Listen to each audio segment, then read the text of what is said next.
Starting. तो आते हैं नेक्स्ट, हम लोग next topic, fission of covalent bond.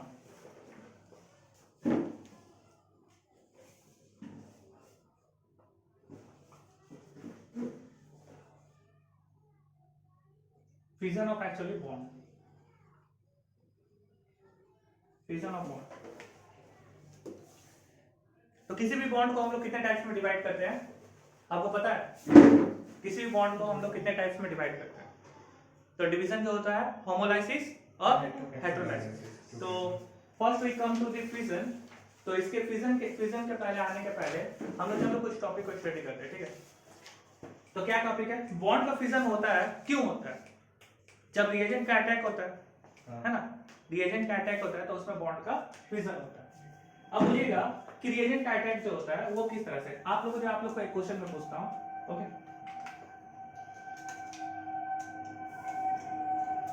बोलिए, A plus B to give D in the presence of C. C is a type of a catalyst, ठीक है?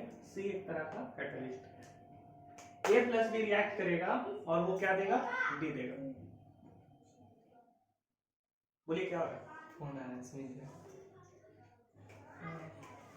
Phone आ रहा है, इसको पॉज करो। कर दीजिए। अच्छा ठीक। तो A प्लस B जब आपस में रिएक्ट करेंगे तो क्या देगा? ये D देगा। In the presence of what? C। अब आपसे क्वेश्चन पूछते हैं, A प्लस B तो एक रिएक्टेंट है, A plus B is a type of a reactant. अब अगर ये रिएक्टेंट है तो इसमें जो है C कैटलिस्ट का काम क्या होता है? प्रमोट करना। Catalyst promote the rate of a reaction without reacting itself under a suitable condition. ये खुद रिएक्ट नहीं करता है, रिएक्शन का रेट को जो है उसके एक्टिविटी को बढ़ा देगा, रिएक्शन का रेट को इंक्रीज कर देता है कैटलिस्ट। तो कैटलिस्ट जो हम लोग यहाँ पर सी को यूज कर रहे हैं, ये दो तरह का होता है, काम करेगा, बता दे रहे हैं। पहला काम जो होता है वो रिएक्शन के रेट को जो इंक्रीज करता है उसको हम लोग बोलते हैं कैटलिस्ट। और जो रिएक्शन के रेट को डिक्रीज करता है उसको क्या बोलते हैं? क्या बोलते हैं? बोलिए। जो रिएक्शन के रेट को डिक्रीज कर दे उसे हम लोग बोलते हैं इनहिबिटर। इनहिबिटर उसको बोला जाता है इनहिबिटर। तो एक जो है एक इंक्रीज करता है और दूसरा डिक्रीज करता है, ठीक है? तो सबसे पहले हम पूछना चाहते हैं आपसे, since A and B are reactant, okay, A और बी रिएक्टेंट है, जिसको हम लोग बोलते हैं हमारे केमिस्ट्री के लैंग्वेज में सबस्ट्रैट, और सी क्या है? Reagent. C is a reagent. अब now I am asking you one question. यहां से रिएजेंट जो है, रिएजेंट सबस्ट्रेट के पास जाता है अटैक करने के लिए, या फिर सबस्ट्रेट रिएजेंट के पास आता है अटैक करने के लिए? कैटलिस्ट रिएजेंट क्या है? रिएजेंट एक्ट कर रहा है एज कैटलिस्ट की तरह एक्ट कर रहा है। तो ये रिएजेंट जो है सबस्ट्रेट के पास रिएक्ट करेगा आकर, या सबस्ट्रेट जो है रिएजेंट के पास जाएगा? सबस्ट्रेट जाएगा रिएजेंट के पास।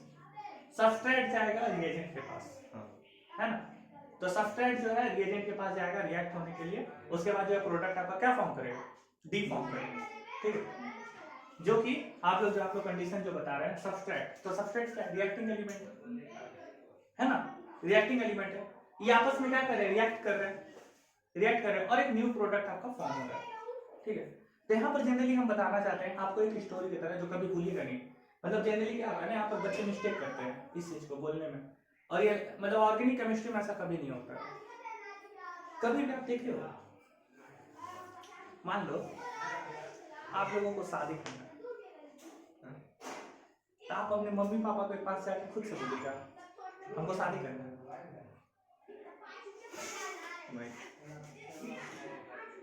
बोलिएगा नहीं करना आप बोलोगे। तो यहाँ पर जो है मान लीजिए जो है ये दोनों तो जो है, ये दोनों लवर्स है, अब इन दोनों को शादी करना है, ठीक है? अब ये जो है ये क्या है?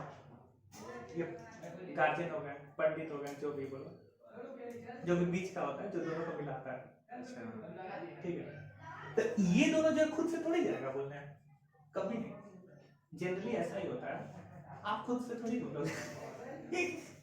अभी आजकल जो आप खुद से बोलोगे नहीं कि आपको शादी करना, मम्मी पापा खुद से बोलेंगे कि हाँ बेटा ठीक है, अब हो गया है, तुम स्टेबल हो गए हो, अब जो है अब तुम्हारी नजर में कोई है तो ठीक है, नहीं तो मेरे नजर में बहुत कोई है, हम करते हैं।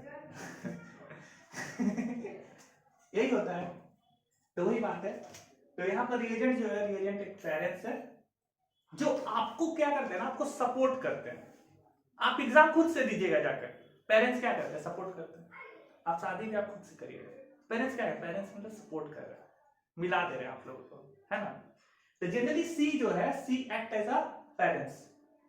तो पेरेंट्स चलकर आते हैं, आपके पास आते हैं और आप दोनों को मिलाते हैं, और आप दोनों का शादी होने के बाद आप लोग मैरिड आप लोग कहलाते हैं मैरिड।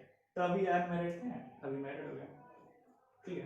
तो इसलिए अभी जो अभी मिस्टर मिसेस नहीं थे, अभी मिस्टर मिसेस होंगे। तो इसलिए कभी भी मेरा स्टोरी का हमेशा याद रखिएगा, ठीक है। आप जो है ए प्लस बी है, ए प्लस बी हमेशा क्या है, हमेशा दोनों रिलेशनशिप में है। तो इनको शादी करना था, तो ये पेरेंट्स, इनके पेरेंट्स जो आते हैं इनके पास, ठीक है, आप दोनों जो, आप दोनों एक हो जाओ, ठीक है। ये दोनों खुद से नहीं बोलेगा पेरेंट्स को कि हाँ मेरा कर दो, ठीक है। गर्ल्स तो जो है छाप में पैसे में कभी कभी बोल भी देती है, बॉयज तो बिल्कुल भी नहीं बोलेगा, ठीक है। लड़के बिल्कुल नहीं बोलते ये बात। बोल सकते हैं ना। तो ये है ऑर्गेनिक केमिस्ट्री का कहानी, भूलिएगा नहीं ना इसको, ठीक है। मेरी बातों को याद रखिएगा, भूलने लायक ही नहीं, भूलने लायक ही नहीं है, ठीक है। रिएजेंट जाएगा सबस्ट्रेट, बिल्कुल, reagent will go and attack the substrate to form the new products as a D. Reagent will go and attack the substrate to form the new product as a D. यही आपका कहानी है। ये बार बार जो है ना, ये क्वेश्चन को जो है, मैं बहुत बार वाइवा हो रहा था तो हम अपने स्कूल में हम पूछे थे ये क्वेश्चन, ठीक है। सबका जो है, सबका सेम आंसर, जैसे आप आंसर दिए हैं बिल्कुल सेम आंसर दिए, वो लोग ए प्लस बी आपस में रिएक्ट करेंगे, और रिएक्ट करके वो सी के पास जाएंगे रिएक्ट करने, तो डी फॉर्म करेंगे। क्योंकि ये चैन मतलब सीधा जा रहा था ना, सबके नजर में वही दौड़ रहा था, लेकिन ऐसा होता नहीं है। कभी भी कोई भी रिएक्शन होता है, रिएजेंट हमेशा सबस्ट्रेट के पास जाता है, अटैक करता है, और तब जो है डी फॉर्म करता है। याद रखिएगा। और डी का, डी रिजल्टेंट हुआ, कौन सा? डी प्रोडक्ट, डी प्रोडक्ट आपका हुआ। केमिस्ट्री का लैंग्वेज बोलते हैं इसको भी। केमिस्ट्री लैंग्वेज इसको प्रोडक्ट ही बोलते हैं, ठीक है। प्रोडक्ट। अच्छा चलिए हम लोग थोड़ा नेक्स्ट आते हैं, क्लीवेज। फिजन, फिजन का मतलब होता है cleavage of the bond, cleavage.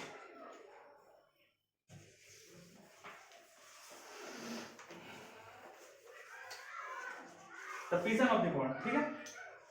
और फिजन में हम लोग आते हैं, there are two types of the fission, one is homolytic, another is heterolytic. So in case of homolytic fission, आप क्या करोगे, आपके पास में Rx है, ठीक है, और ये होमोलाइटिक फिजन हो रहा है। तो होमोलाइटिक फिजन में क्या होता है, जनरली ये बॉन्ड है, ये बॉन्ड में जो है एक इलेक्ट्रॉन क्या हो जाएगा, एक इलेक्ट्रॉन इसके पास और एक इलेक्ट्रॉन क्या हो जाएगा, इनके पास जाएगा, ठीक है। तो यहाँ पर Rx है, Rx में आप क्या किए, R dot plus X dot. तो इसको R डॉट और X डॉट को हम लोग बोलते हैं फ्री रेडिकल्स। क्या बोलते हैं, फ्री रेडिकल्स। तो होमोलाइटिक और हेटेरोलाइटिक फिजन जो है, इसमें आपका क्या फॉर्म कर रहा है, फ्री रेडिकल्स का फॉर्म करता है।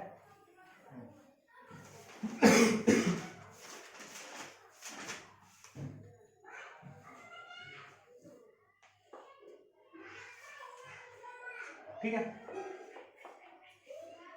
फ्री रेडिकल्स का ये फॉर्म करता है। अब देखो इसमें जो आप यूज करते हो, कौन सा एरो यूज करते हो, इसमें हम लोग कौन सा एरो यूज किए हैं, फिश हुक एरो। नेक्स्ट इसमें हम लोग यूज कर रहे हैं फिश हुक एरो, या फिर इसको हम लोग ऐसे भी बोलते हैं डबल हेडेड एरो।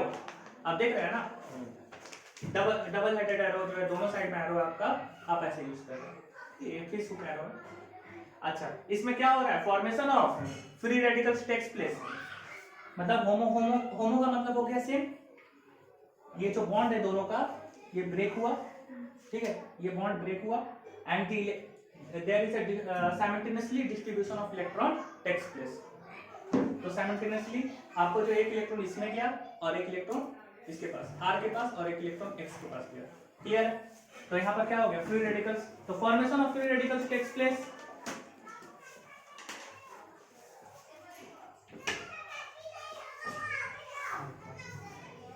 ठीक है, फॉर्मेशन ऑफ फ्री रेडिकल्स।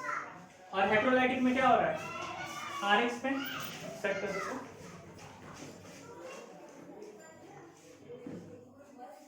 दोनों इलेक्ट्रॉन इधर चला गया, एक R प्लस और दूसरा X माइनस, R प्लस और X माइनस फॉर्म किया है ना जी।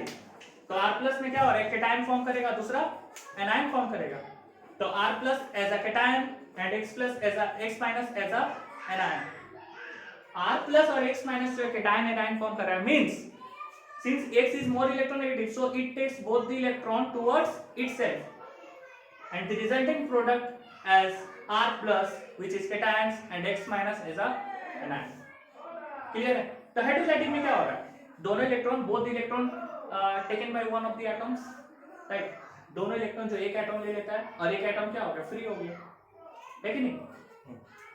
तो यहाँ पर फिश हुक एरो हम लोग यूज कर रहे हो, यहाँ पर क्या है, फुल्ली कर्व्ड एरो यूज कर रहे हैं, फुल्ली कर्व्ड एरो। हमारे यहाँ पर फ्री रेडिकल्स का फॉर्म हो रहा है, वहां पर क्या फॉर्म हो रहा है, कैटायंस एंड एनायंस का फॉर्म हो रहा है, यही है ना। बस ये तो ये है आपका cleavage, there are two types of the cleavage, एक है होमोलाइटिक और दूसरा है हेटेरोलाइटिक। अब आते हैं हम लोग थोड़ा सा आगे बढ़ते हुए, ठीक है। फ्री रेडिकल्स का, जो फ्री रेडिकल्स में जनरली एक क्वेश्चन हम देते हैं आपको कि stability of free radicals, stability of free radicals on the basis of primary, secondary and tertiary. There are three types of the free radicals, एक है प्राइमरी फ्री रेडिकल्स, दूसरा सेकेंडरी और तीसरा टर्शियरी। तो इसके स्टेबिलिटी को प्रिडिक्ट करेंगे हम कैसे हो रहा है, ठीक है, प्राइमरी, सेकेंडरी और टर्शियरी का। तो देखिए आपके पास ये है primary free radicals, this is secondary free radicals and this is tertiary free radicals.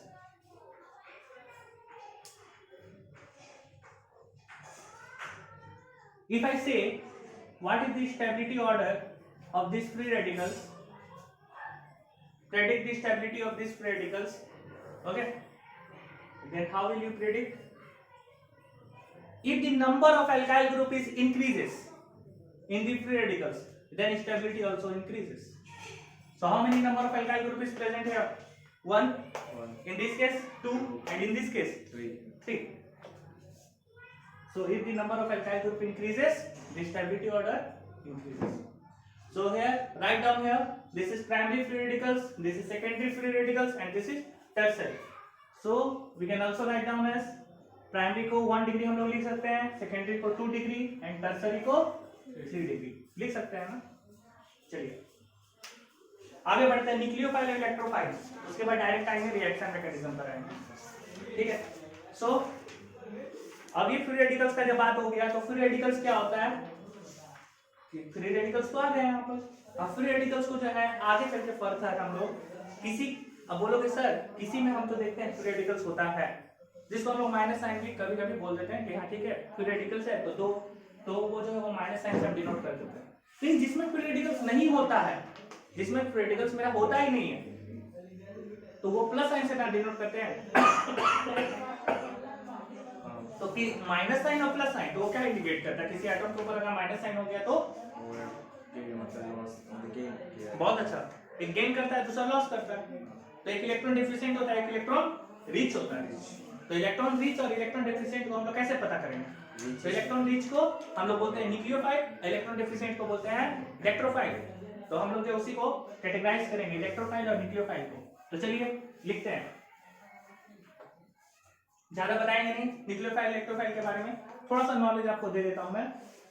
आपके पास न्यूक्लियोफाइल को जो है सबसे पहले रिप्रेजेंट करते हैं, nucleophile is represented by Nu minus electrophile is represented by E plus.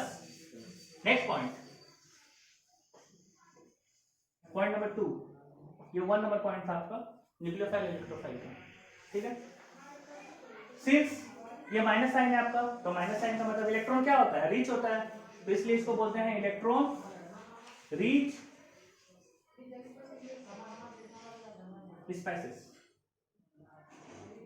इसको क्या बोलेंगे, इलेक्ट्रॉन डेफिशिएंट, इसको इलेक्ट्रॉन रिच बोलेंगे और इसको electron deficient species. Electron rich species, electron deficient species, clear है।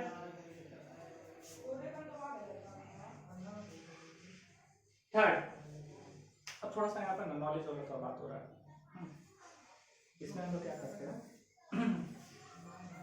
इलेक्ट्रॉन रिच और electron deficient technique according to Lewis acid और लीविस बेस। यहाँ पर लीविस एसिड और लीविस बेस का थोड़ा सा काम होगा। लीविस एसिड का मतलब क्या होता है, what is the definition of the Lewis acid, definition क्या है लीविस एसिड का। लीविस एसिड क्या होता है, किसको एक्सेप्ट करता है, इलेक्ट्रॉन को, बहुत अच्छा, मतलब लोन पेयर को एक्सेप्ट करता है। So Lewis acid is a lone pair acceptor and Lewis base is a lone pair donor. अच्छा आप बताइए, अगर कोई लोन पेयर को एक्सेप्ट कर रहा है, लोन पेयर को एक्सेप्ट कर रहा है, यानी कि उसके पास क्या है, उसके पास जरूर इलेक्ट्रॉन की कमी होगी, कमी होगी ना। इन दोनों में इलेक्ट्रॉन की कमी किसके पास है, बहुत अच्छा, E प्लस के पास है, यानी कि इलेक्ट्रोफाइल के पास है। तो इलेक्ट्रोफाइल के पास है तो यानी कि इलेक्ट्रॉन की कमी उसके पास है, इलेक्ट्रॉन की कमी इसके पास है, यानी कि हम लोग इसको क्या बोलते हैं, इसको हम लोग बोलेंगे लीविस एसिड। मानते बात को, तो इसको क्या बोलेंगे, लीविस बेस।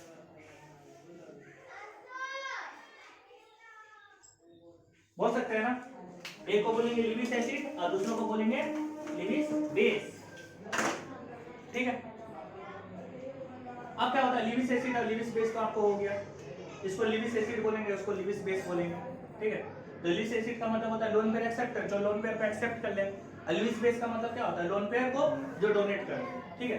तो जिनके पास जो है माइनस साइन होता है, एक सिंपल एग्जांपल मैं बोल रहा हूँ, जिनके पास माइनस साइन होता है वो क्या है, वो जो है वो लोन पेयर को क्या करेंगे, डोनेट करेंगे, वो लोन पेयर को डोनेट करेंगे। और जिनके पास प्लस चार्ज होता है वो क्या है, लोन पेयर को एक्सेप्ट करेंगे, क्लियर है, वो लोन पेयर को सबको एक्सेप्ट करेगा। तो देखो यहाँ पर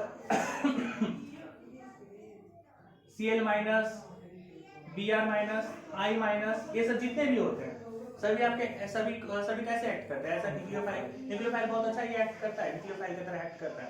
OH माइनस भी यहाँ पर जो एक्ट करता है एज अ न्यूक्लियोफाइल की तरह आपका एक्ट करता है।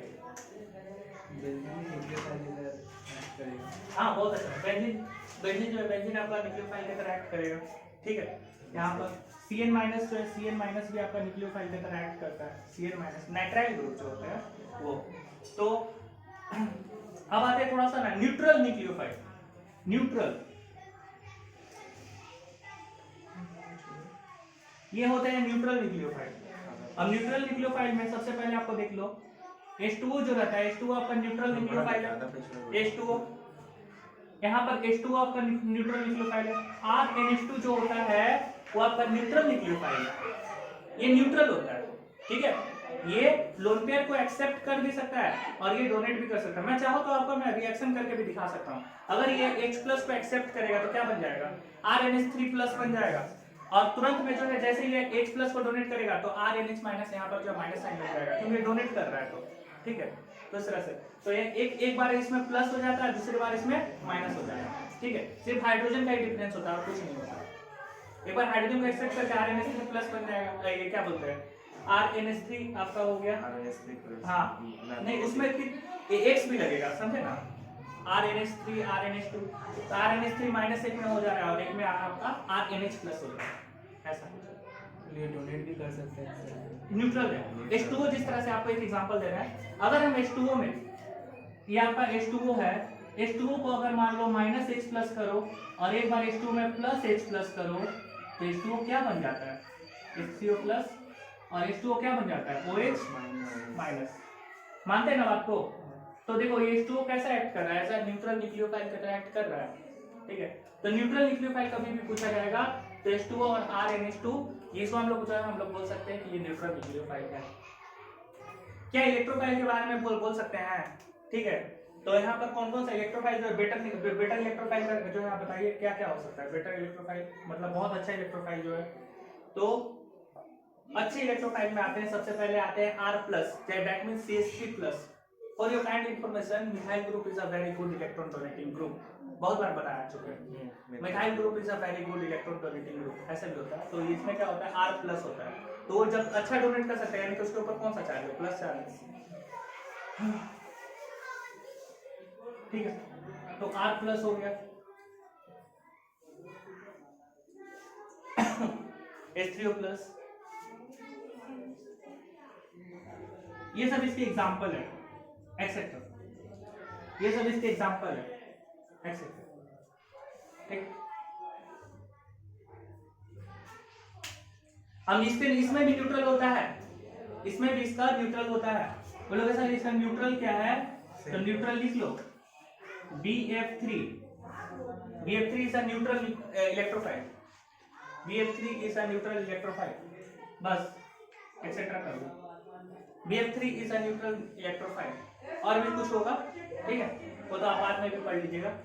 अब एग्जाम में क्वेश्चन कहां से आते हैं, एग्जाम में क्वेश्चन जो है अगर बहुत ही खराब आपका लक हुआ, बहुत ही खराब लक हुआ, तो एग्जाम का क्वेश्चन जो है ये पक्का जो है आपको दे देगा खराब लक, बेकार लक।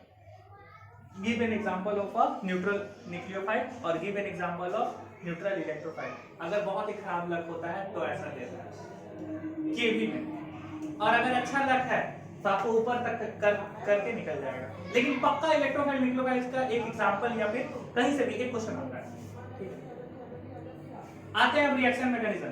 मात्र 15 मिनट का जो है आपसे समय लेते हैं रिएक्शन मैकेनिज्म में, कुछ क्वेश्चन के साथ हम कराएंगे रिएक्शन मैकेनिज्म। तो बहुत अच्छे से जो है माइंड को थोड़ा सा शांत करके बैठिए और देखिएगा रिएक्शन मैकेनिज्म में, ओके। चलिए, तो reaction mechanism of generally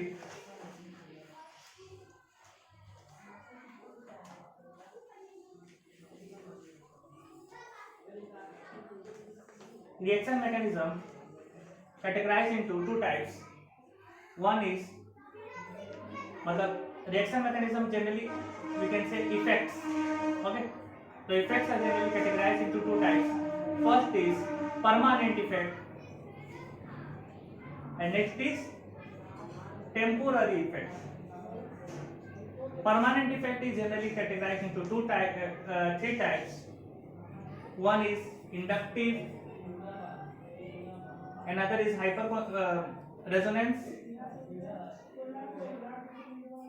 and third is hyperconjugation. हम लोग आज यहाँ तक ही पढ़ेंगे क्योंकि टेम्पोररी जो इफेक्ट होता है एग्जाम में जो है आने के चांसेस बहुत ही कम होते हैं। One is electromeric effect and another is inductomeric effect, ठीक है। तो इंडक्टोमेरिक इफेक्ट जो है सीबीएसई के सिलेबस में नहीं है, इंडक्टोमेरिक इफेक्ट को जो एनसीईआरटी बुक में नहीं दिया गया है, हम लोग को सिर्फ इलेक्ट्रोमेरिक इफेक्ट तक ही पढ़ाकर निकाल दिया गया है, ठीक है। एंड इट इज ये फर्दर भी जो है फर्दर हायर क्लासेस में भी इलेक्ट्रोमेरिक इफेक्ट को भी नहीं दिया जाता है। आपको सिर्फ और सिर्फ ये तीन इफेक्ट को ही पढ़िएगा, यही काम आता है आपको कोई भी स्ट्रक्चर को प्रेडिक्ट करने के लिए। तो सबसे पहले हम लोग इंडक्टिव इफेक्ट का टाइप्स को हम लोग जानते हैं कि इंडक्टिव इफेक्ट का कितना टाइप है। तो there are two types of the inductive effect, one is plus I effect, another is minus I effect. Resonance का बताइएगा two types, one is plus R, another is minus R. Plus R का जो है दूसरा नाम क्या होता है, रेजोनेंस का दूसरा नाम क्या होता है, रेजोनेंस का दूसरा नाम क्या होता है, याद करिए। सभा बैठा हुआ था यहाँ पर और हम उस समय पढ़ा रहे थे उस सभा में, ठीक है। उसका नाम होता है मेसोमेरिक इफेक्ट, मेसोमेरिक इफेक्ट। इसलिए इसको हम लोग प्लस एम और माइनस एम भी बोलते हैं। और हाइपर कॉन्जुगेशन इफेक्ट जो है इसका तो आपको डेफिनेशन के साथ हम समझा देंगे अभी, ठीक है। तो चलिए हम आते हैं इंडक्टिव इफेक्ट में। इंडक्टिव इफेक्ट का प्लस आई इफेक्ट और माइनस आई इफेक्ट को बताते हैं। ये जो ये पूरा डायग्राम आपका बन गया हुआ था, हम इरेज कर रहे हैं, ठीक है, क्योंकि यहाँ से आपको थोड़ा सा स्लो हम लेंगे क्लास और समझ में ज्यादा आना चाहिए आपको। क्लासेस स्लो चलेगा लेकिन समझ में आपको ज्यादा आना चाहिए, ठीक है। तो सबसे पहले आते हैं हम प्लस आई इफेक्ट और minus I effect. On the basis of only one structure हम जो हम आपको बताने जा रहे हैं प्लस आई और माइनस आई इफेक्ट के बारे में, only basis of one structure, एक ही स्ट्रक्चर पर हम बता देंगे अभी। CH3 CH2 CH2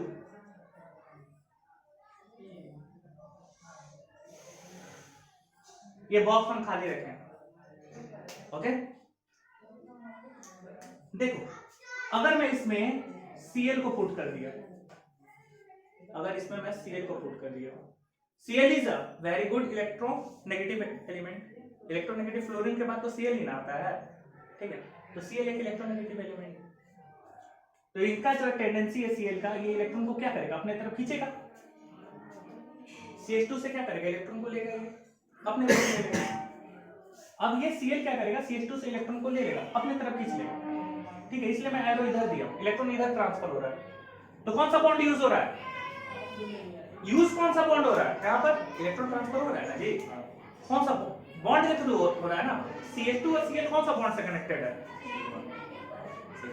sigma bond, बिलाउडर sigma bond से, है ना, तो सिग्मा बॉन्ड से कनेक्टेड है CH2 और Cl। अब यहाँ पर यूज भी तो हो रहा है आपका सिग्मा बॉन्ड का, मानते हैं ना बात को, सिग्मा बॉन्ड का यूज है। अब Cl जो Cl इलेक्ट्रॉन को तो खींच लेंगे अपने तरफ, Cl जब इलेक्ट्रॉन को खींच लेगा तो इसके ऊपर का चार्ज क्या हो जाएगा, डेल्टा नेगेटिव, और CH2 इलेक्ट्रॉन को डोनेट कर रहा है, इसके ऊपर का चार्ज क्या हो जाएगा, डेल्टा पॉजिटिव। कौन सा इलेक्ट्रॉन जो ट्रांसफर हुआ, कौन सा बॉन्ड का यूज होकर ट्रांसफर हुआ, सिग्मा बॉन्ड में।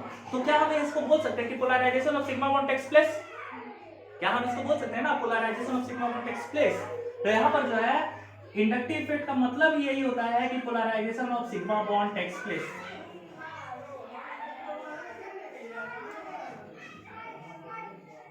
ये इंडक्टिव इफेक्ट का मतलब हो गया, मतलब सबसे इंपॉर्टेंट है इंडक्टिव इफेक्ट का क्या मीनिंग है, तो उसमें एक होता है सिग्मा बॉन्ड का पोलराइजेशन होता है।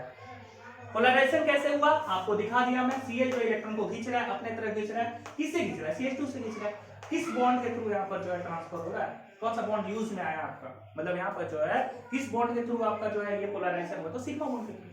पोलराइजेशन जो हो रहा है किस बॉन्ड के थ्रू हो रहा है, सिग्मा बॉन्ड के थ्रू हो रहा है।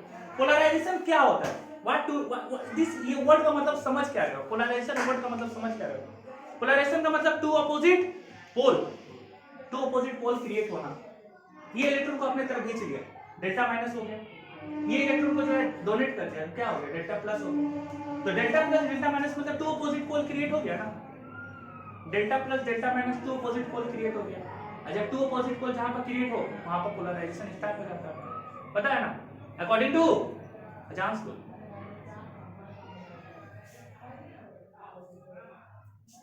चलिए अब जो इलेक्ट्रॉन का ट्रांसफर हो गया, ये इलेक्ट्रॉन क्या हो गया अभी डेफिशिएंट, देखो इसके ऊपर का चार्ज जो है पॉजिटिव, यानी कि ये इलेक्ट्रॉन डेफिशिएंट है। अब जो है फिर से जो है CH2 ये किससे लेगा फिर इलेक्ट्रॉन, ये किससे लेगा इलेक्ट्रॉन, CH2 से लेगा, तो इसके ऊपर का चार्ज क्या हो जाएगा, डेल्टा डबल पॉजिटिव। अब इसके कंपैरिजन में ये इलेक्ट्रॉन तो डेफिशिएंट हो गया ना, क्योंकि ये अपना इलेक्ट्रॉन किसको दे दिया, उसको दे दिया। अब ये इलेक्ट्रॉन डेफिशिएंट है तो ये किससे लेगा, इलेक्ट्रॉन फाइनल इलेक्ट्रॉन CH3 से लेगा, ठीक है, तो ये क्या हो जाएगा, डेल्टा ट्रिपल पॉजिटिव, है ना। एक क्वेश्चन पूछता हूं, क्या इसके बाद एक और कार्बन रहता तो क्या ये रूल जो है एप्लीकेबल होता उस पर, because it is valid up to 3 carbon atoms. इसके बाद जो है इसके बाद का डिस्टेंस क्लोरीन से उस कार्बन का डिस्टेंस क्या हो जा रहा है, ज्यादा हो जा रहा है, तो ये इफेक्ट एप्लीकेबल नहीं होगा। This is only valid up to 3 carbon atom. तो CH3 CH2 तो यहां से इलेक्ट्रॉन को ले लेता है ये। और for your kind information, just अभी थोड़ा देर पहले न्यूक्लियोफाइल इलेक्ट्रोफाइल पढ़ाते समय हम आपको ये बताए थे कि methyl group is a very good electron donating group, अभी जस्ट बताए थे। तो मिथाइल ग्रुप यहाँ पर है, ये डोनेट कर दिया इलेक्ट्रॉन को। चलिए अब जो है आप एक चीज बताइए, मिथाइल ग्रुप इलेक्ट्रॉन को डोनेट कर रहा है, ये तो डोनेट कर रहा है ना, इलेक्ट्रॉन डोनेटिंग ग्रुप एक्सेप्ट कौन कर रहा है, इलेक्ट्रॉन को Cl। तो जो एक्सेप्ट किया उसके ऊपर जो कौन सा इफेक्ट क्रिएट होगा, माइनस आई। तो माइनस आई जो इफेक्ट होता है और प्लस आई जो इफेक्ट होता है वो क्या होता है, अगर आपका इलेक्ट्रॉन डोनेट हो रहा है, if you are donating, electron donating is created, then it is plus I. Electron जहां पर आपका विथड्रॉ हो रहा है electron withdrawing effect, then it is minus sign. तो यहाँ पे इलेक्ट्रॉन विथड्रॉ हो रहा है और यहाँ पे इलेक्ट्रॉन डोनेट हो रहा है। So electron donating takes place is called as plus sign. Electron withdrawing takes place is known as minus sign. Now this is clear. एक ही स्ट्रक्चर में मैंने प्लस साइन माइनस साइन आपको क्लियर कर दिया। अब देखिए सर, ये जो है, ये जो प्लस आई, हम आपसे एक क्वेश्चन मन में आ रहा होगा क्वेश्चन, जैसे यहाँ पर ना 2 मिथाइल ग्रुप है, इसी जगह पर 2 मिथाइल ग्रुप रखा है, तो कितने प्लस आई होते हैं? तो होते हैं। 2 हो जाते हैं। तो इससे क्या कंक्लूजन क्या मिला आपको? कंक्लूजन ये मिला कि जितना मिथाइल ग्रुप रहेगा उतना प्लस आई रहेगा। अब वहां पर डबल से लगा, हाईएस्ट कितना मिथाइल ग्रुप हो सकता है किसी कार्बन में? 3 होगा ना, हाईएस्ट 3 होगा। हां 3 होगा। उसके बाद तो उसके बाद तो इधर तो क्लोरीन लगा हुआ है, क्लोरीन हाईएस्ट तो आप 3 ही ना दे सकते हैं। 400 होता था। अब देख नहीं रहे H3 है, हां तो C में 3 मिथाइल को लगा दोगे, हां तो 3 तरफ से डोनेट होगा, है ना, प्लस आई। अब समझ में आ गया प्लस आई और माइनस आएगा। मैं आपको डेफिनेशन इसलिए नहीं लिखा रहा हूं क्योंकि डेफिनेशन हो चुका है, this is a revision class. मैं आपको ना तो डेफिनेशन लिखा रहा हूं ना ये कुछ, मतलब ये प्रैक्टिकली पर्पस पर जो है आपको एक समझा दे रहा है, जो कि एग्जाम के लिए ये नॉलेज आपको मिल जाए, और इसके ऊपर क्वेश्चन आंसर हम करवा दे रहे हैं, ठीक है। तो एग्जाम के लिए जो क्वेश्चन आंसर इंपॉर्टेंट है, so write down the one question. हाँ, एक क्वेश्चन को जो आप लिखिएगा,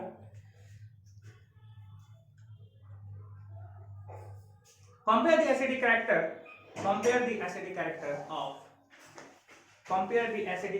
of chloroacetic acid and acetic acid। ये क्वेश्चन को आप लिख लीजिए, ये क्वेश्चन आपका है। आएगा, compare the acidic character of chloroacetic acid and acetic acid, chloroacetic acid and acetic acid। compare the acidic character of chloroacetic acid and acetic acid। Clear है? तो चलिए, क्लोरोएसिटिक एसिड और एसिटिक एसिड में इसमें सबसे ज्यादा एसिडिक कौन होगा? ठीक है, सबसे ज्यादा एसिडिक कौन होगा? तो इसके लिए डियर स्टूडेंट, हम लोग जो है, हम लोग ये जो अभी पढ़ रहे हैं, ये हम लोग का जो नेक्स्ट हेडिंग होगा, जो अभी आपको मैं क्वेश्चन दिया हूं, तो ये जो आपका नेक्स्ट क्वेश्चन होगा, this is application of which effect, application of I effect. तो कभी भी जो है ना क्वेश्चन में जो है आपको इंडक्टिव इफेक्ट का जो है क्लास 11 में जब डेफिनेशन आपको पूछ भी ले, लेकिन इसका एप्लीकेशन भी पूछेगा आपसे, एप्लीकेशन के ऊपर क्वेश्चन रहेगा। तो ये जो क्वेश्चन है मेरा, ये एप्लीकेशन के ऊपर का क्वेश्चन है, और एप्लीकेशन के ऊपर का क्वेश्चन इस तरह से पूछा जाएगा, ठीक है। और आपको बता दे रहे हैं, ये जो आज क्लास हम रिवीजन क्लास आपको दे रहे हैं, ये क्लास जो है सबसे इंपॉर्टेंट है क्लास 12 के लिए। ये जो है, ये इफेक्ट अगर आप पढ़ ले रहे हैं तो क्लास 12 उससे हायर क्लासेस में जितना भी जाओगे, ये कम है हमेशा काम आएगा। तो सबसे पहले इंडक्टिव इफेक्ट, रेजोनेंस इफेक्ट और हाइपर कंजुगेशन इफेक्ट, ये तीनों इफेक्ट जो है आपके लिए बहुत बहुत इंपॉर्टेंट है, ठीक है। इसलिए वन शॉट हम देते रहे इसका। तो एप्लीकेशन ऑफ आर इफेक्ट आपका हो स्टार्ट करते हैं। तो compare the acidic character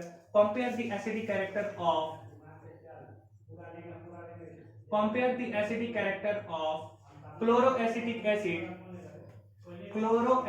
acid and acetic acid।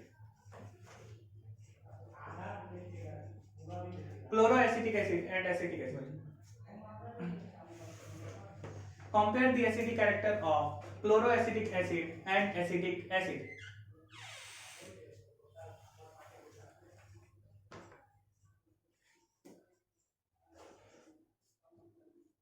ठीक है, अभी एसिडिक कैरेक्टर को जो है आपको प्रेडिक्ट करना है, which will be more acidic। तो डियर स्टूडेंट, इसके लिए क्या है, इसके लिए हम आपको एक फॉर्मूला बताए थे, कुछ याद आ रहा है वो फॉर्मूला? कौन सा? भूल गए? क्या फॉर्मूला का नाम?